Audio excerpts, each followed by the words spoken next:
Picture a work environment where everyone is always developing and learning. Robert Kegan, Lisa Lasko-Leahy, and their team's concept for an everyone culture is this. They contend that when everyone in an organization feels encouraged to reach their greatest potential, success will follow. I'll explain in detail how to establish a workplace this fantastic. Prepare to learn how to create a team where members are eager to grow and learn. Accompany us on this enlightening journey. To make sure you don't miss out on this series, please click the like button, subscribe, and ring the bell. It is called Meet the DDOs in Chapter 1. According to the writers, the goal of these organizations is to help each employee develop both personally and in their professional capacities. DDOs offer a strong emphasis on personal development, in contrast to regular workplaces where it may be considered an afterthought. The following are the key takeaways from this chapter. First, personal growth is central. DDOs place a high value on staff development because they consider personal development to be critical to overall success. Because they can see that their development is important, this strategy increases employee motivation and engagement. Number 2. Integrated learning. Learning and development are included in regular work tasks in a DDO. Employees are encouraged to grow via frequent feedback and on-the-job challenges rather than waiting for yearly reviews or training sessions. What do we mean by development? Is the title of Chapter 2. It looks at development as it relates to the workplace. Although many firms profess to be focused on developing their employees, the authors contend that few have a sound, evidence-based approach to adult development. This chapter explains the nature of true development and its significance for people and organizations. What is included in this chapter? The first contrast is theory versus practice. While many companies discuss personal development, very few have a theory or practice to back it up. A deliberately developmental organization bases its operations on solid theories of adult development. Growth beyond skill acquisition. Real development entails more than merely picking up new abilities. That entails growing personally, realizing your advantages and disadvantages, and applying these lessons to your job. A conceptual tour of the DDO is the title of Chapter 3.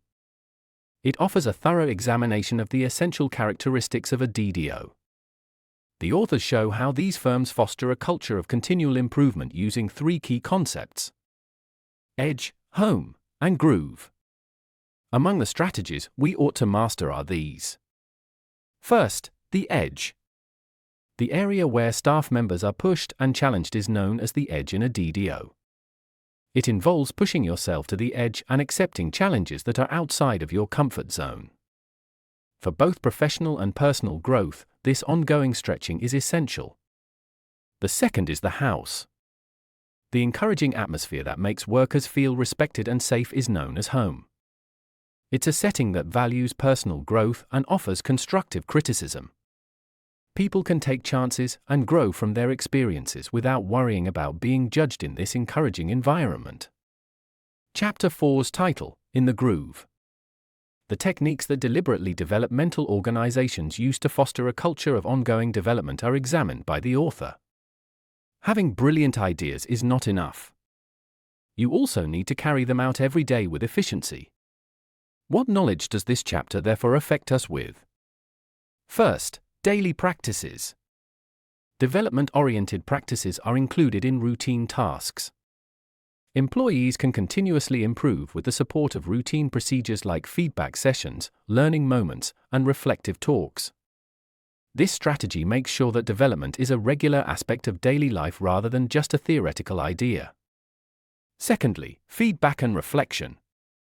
A fundamental component of DDOs is consistent, constructive feedback.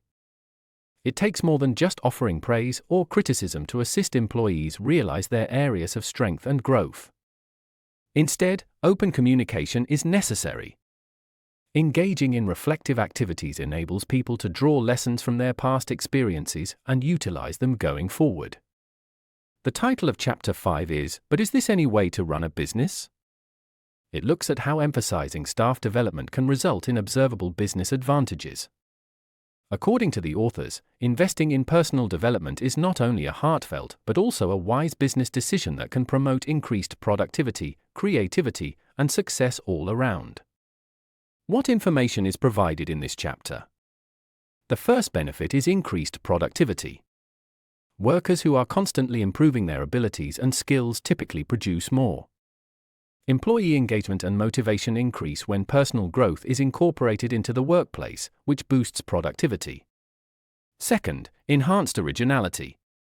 Employee creativity and risk-taking are encouraged in a development-focused culture.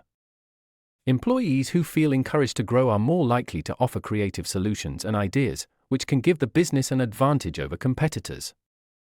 Find out what your biggest blind spot is in Chapter 6. It focuses on how people can identify and address their blind spots, both personal and professional, with the support of deliberately developmental organizations. The writers clarify that to advance both personally and organizationally, it is imperative to recognize and address these blind spots. What lessons does this chapter impart? Number 1. Recognizing blind spots. DDOs stress the significance of identifying personal blind spots, or places in which we could be unaware of our influence on others or our development. Realizing oneself is the first step toward progress that is worthwhile. Secondly, comments as a tool. Helping identify blind spots requires providing constructive comments. Feedback is provided frequently and honestly in a DDO, assisting people in identifying areas where they might need to make improvements. This ongoing cycle of feedback fosters individual development and improves team performance. Chapter 7, Creating Home, is the title.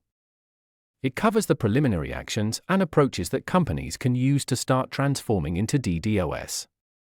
The writers give helpful suggestions and actual case studies of how businesses have begun putting developmental techniques into practice and developing a culture that is encouraging and growth-oriented. Notable observations for this chapter include: first things first. Making the switch to a DDO takes time. Start small and gather momentum. Starting with tiny, doable adjustments that can gain traction is crucial.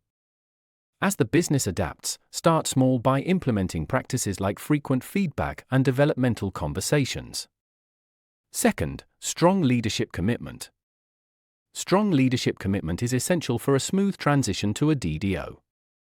In addition to promoting new procedures and communicating the goal of a growth-oriented culture, leaders must set an example of developmental behavior. It takes work to create an everyone culture, but the benefits are enormous. You can make the goal of working in an environment where everyone is developing and learning together a reality. Please give this video a thumbs up and subscribe to our channel if you found value in the information and liked learning more.